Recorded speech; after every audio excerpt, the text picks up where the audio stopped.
Klientlarimiz so'rashyapti, hozir qimmat brendli atirlaringiz bormi? Shunaqasidan bitta bering yoki ishlatib sevib ko'ring deyishadi. Aytishadi. Menga aniq yoqarmiki, tusharmiki?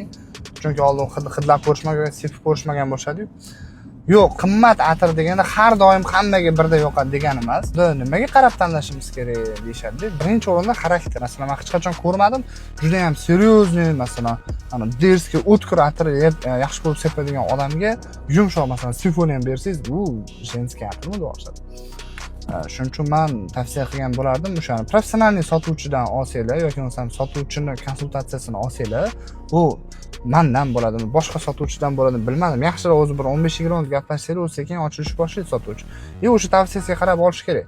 Masalan, deylik, sizga o'zi sitrusli, fujerli notali atirlar yoqyapti-da, siz bilmasdan turib qimmatli, masalan, udviy, ambraviy atirni olib qo'ydingiz, tem bo'yli bahor yoki yozda. O'shani bir marta yoki ikki marta sepasiz, shuni chetga olib qo'yasiz. Shuning uchun atir tanlayotganda ehtiyot bo'lish kerak va qimmat degani har doim hammaga yoqadi degani emas.